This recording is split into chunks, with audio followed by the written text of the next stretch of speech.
Hello friends, మేము ఇప్పుడు తయారు చేయబోయే రెసిపీ పాశం. ముందుగా దీన్ని పిండిలో పూరి పిండి కానీ గోధుమ పిండి కానీ మనకి ఏదైనా ఒక పిండి తీసుకొని ఇలా పిండిలో ఈ ఉండ్రాలని చేసుకుంటూ ఇలా కలుపుతూ ఉండాలి. కలిపిన తర్వాత కొంచెం సేపు ఆరబెడితే అవి ఇలా సేమియాల్లాగా కనిపిస్తాయి, పెద్ద పెద్ద సేమియాల్లాగా. అలా కనిపించాక వీటిని ఇంకా కొంచెం తడిగా మాత్రం ఉండదు, కుల్లగా పెట్టుకోవాలి. తర్వాత ఒక ప్యాన్లో పల్లీలు పెట్టుకొని పల్లీలను ఫ్రై చేసుకోవాలి. మనకు పొట్టు తీసుకునే విధంగా ఫ్రీగా ఉండేటట్టు ఆ పల్లీలని బాగా ఫ్రై చేసుకోవాలి. అలా ఫ్రై చేసుకున్నాక ఒక బగోన్లో బెల్లాన్ని కరగబెట్టాలి, ఎందుకంటే బెల్లంలో ఉష్కే ఉంటుంది కాబట్టి.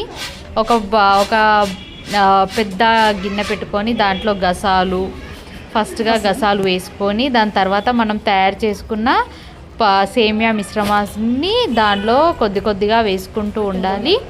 ఎందుకంటే సేమియా అనేది ఉండలు కట్టకుండా ఉండాలి, కలుపుతూ వేసుకుంటూ ఉండాలి.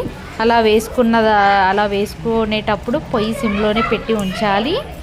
అలా వేసుకున్నాక మనము ఎండు కొబ్బరి వేస్తూ ఎండు కొబ్బరి, మళ్ళీ కావాల్సి వస్తే కొంచెం గసాలు, కొన్ని ఎండు కొబ్బరి, కొన్ని పల్లీలు, ఇవన్నీ చిన్న చిన్న ముక్కలుగా కట్ చేసుకొని ఇప్పటి వరకు ఫ్రై చేసుకున్న పల్లీలని పొట్టు తీసి ఇలా ఈ మిశ్రమంలో వేసుకుంటూ ఉండాలి. తర్వాత ఇంకో కడాయి పెట్టుకొని దాంట్లో బాదాం, కిస్మిస్, జీడిపప్పు, చిరంజీవులు ఇవన్నిటిని నెయ్యిలో ఫ్రై చేసుకోవాలి. అవి గోల్డెన్ బ్రౌన్ కలర్ వచ్చేంత వరకు కొంచెం కొద్దిగా ఫ్రై చేసుకోవాలి. అది నెయ్యిలో ఫ్రై చేసుకుంటే మనకి టేస్ట్ అనేది చాలా బాగుంటుంది. అలా ఫ్రై చేసుకున్న తర్వాత ఇలాచీని పొట్టు తీసేసి ఇలాచీని దంచుకోవాలి. అలా ఇలాచీ మెత్తగా సన్న పౌడర్ లాగా అయ్యాక అది పక్కకు పెట్టుకోవాలి. ఇంకో గిన్నెలో పిండిని తీసుకొని దాంట్లో వాటర్ పోసుకొని ఉండలు కట్టకుండా ఈ పాశం మిశ్రమంలో వేస్తూ ఉండాలి.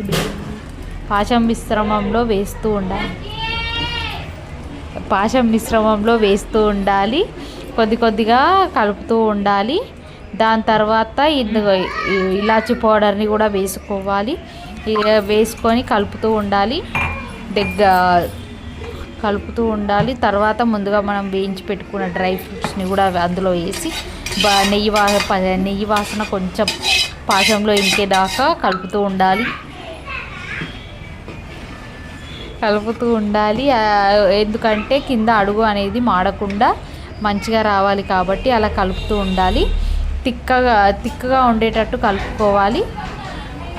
కొంచెం సేపు అయ్యాక స్టవ్ ఆఫ్ చేసి వేరే దాంట్లో గార్నిష్ చేసుకోవాలి.